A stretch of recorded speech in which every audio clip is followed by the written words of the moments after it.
¿Qué les parece si comenzamos a estudiar un tema muy interesante dentro de lo que son nuestros videos de historia? Y vamos a ver cómo este tema es completamente diferente a los hechos que venimos viendo, hechos concretos, como lo pueden ser guerras, revoluciones, y historias de los imperios. En este caso vamos a ver qué fue el Renacimiento. Y cuando hablamos de Renacimiento, lo debemos entender como una puerta de entrada a la Edad Moderna. Vamos a situarnos en los comienzos de la Edad Moderna. Y siempre nos resulta difícil fijar los límites de comienzo y final de este periodo. Dependiendo del libro de historia o el historiador, nosotros vamos a ver uno u otro año que da comienzo o final. Sin embargo, podemos decir que el Renacimiento significó un cambio profundo. Cambio profundo en la vida de los europeos. Como nosotros comentamos, este cambio se dará en en las principales ciudades de Europa, entre los siglos XV y XVI, sobre todo. Siglos XV y XVI, para que nosotros nos ubiquemos aproximadamente. Ahora bien, les cuento que este periodo se lo denomina Renacimiento porque supuso ser el renacer de la cultura grecorromana.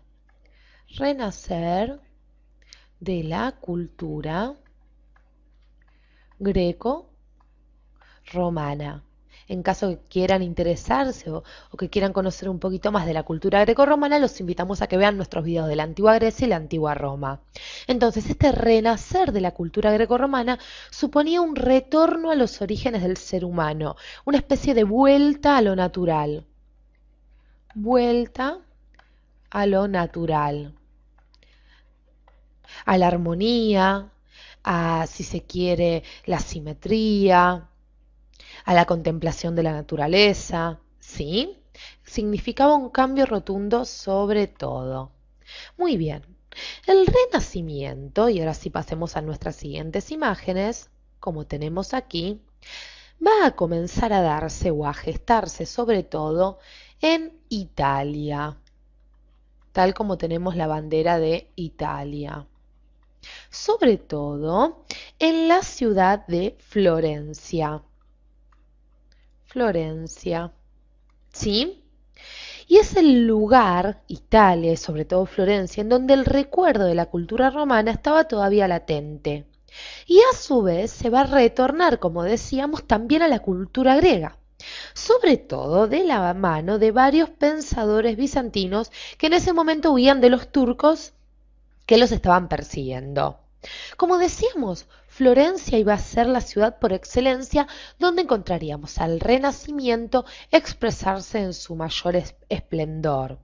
Allí, en Florencia, estaban, sobre todo, grandes grupos de nobles y burgueses que contentos, vamos a ubicar aquí, nobles, burgueses, que contentos, como decíamos, con este renacer de la cultura y las artes, comenzaban a rivalizar todo el tiempo por quienes poseían mayores obras de arte. Es la época en la cual se comienza a utilizar sobre todo la obra de arte para decorar las casas, sobre todo los burgueses que las empezaban a, si se quiere, coleccionar, ¿sí? Y se empezaba esa rivalidad de esta especie de envidia entre quién tenía más o menos obras de artes.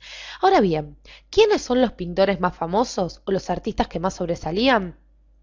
Personas como este hombre que vemos aquí, llamado Tiziano, un pintor muy famoso, o este señor que vemos aquí, llamado Leonardo da Vinci. Da Vinci, Da Vinci, ¿cómo se escribe? Y este señor que vemos aquí también llamado Rafael.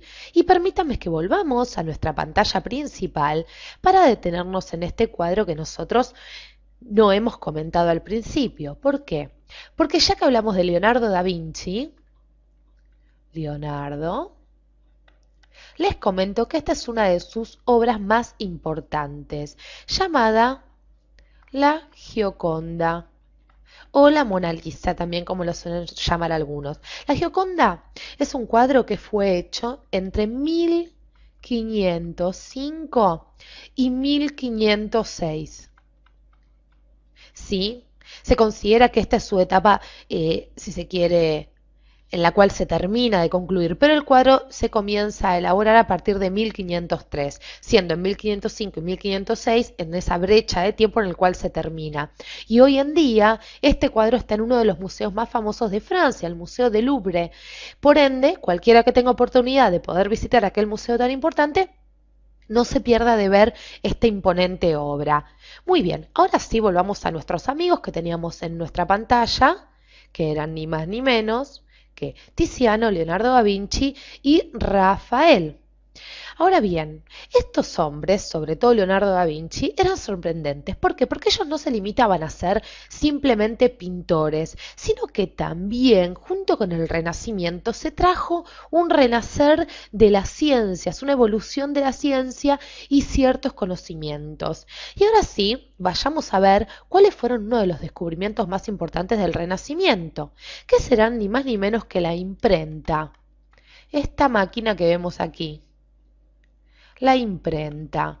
Y el señor que va a crear la imprenta es el señor Gutenberg. Gutenberg. Gutenberg fue el creador de la imprenta, ¿sí? Como decíamos, la imprenta se va a crear en el año 1448, en los albores del Renacimiento, y trajo consigo un cambio radical para lo que fue la historia de las editoriales posteriormente. Otro de los avances que va a haber, si se quiere llamarlo avances o descubrimientos, mejor dicho, descubrimientos, va a ser el de las armas de fuego. Armas de fuego. Armas de fuego que darán seguridad posteriormente a los ejércitos para poder enfrentarse de forma, si se quiere, más tranquila o más segura. Ahora bien, nosotros también decíamos que había una nueva concepción del hombre, un retorno a lo natural.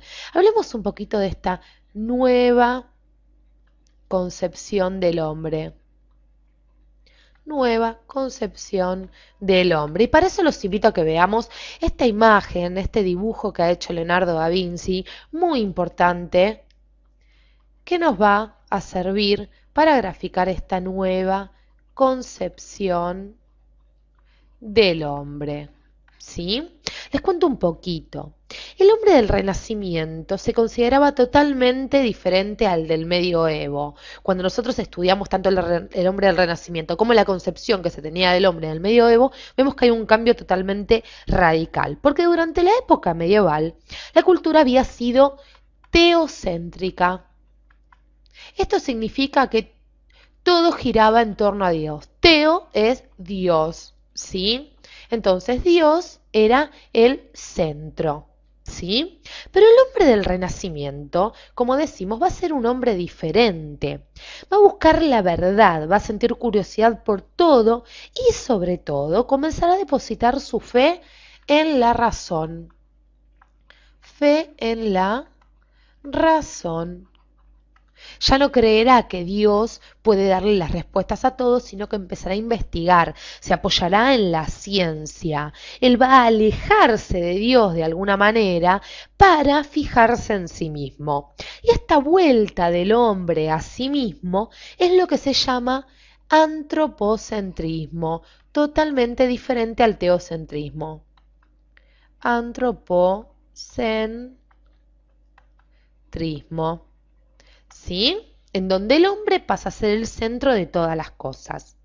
Como decíamos al principio, había un retorno a lo clásico. Por eso se va a comenzar también a estudiar el griego y el latín, ¿sí? Para no dejar de lado este dato también que era muy importante. Haciéndose también una especie de retorno a lo que era la literatura greco-romana. Ahora bien, nos queda por hablar un poquito, vamos a hacer un espacio aquí, de lo que era la nueva ciencia. Porque como decíamos, también hubo un desarrollo de la ciencia. Un desarrollo de la ciencia. Como vimos, no solo la imprenta y la fabricación de nuevas armas, sino que también los intelectuales de aquella época podían ser no solo pintores, y también dedicarse a un montón de oficios, si se quiere.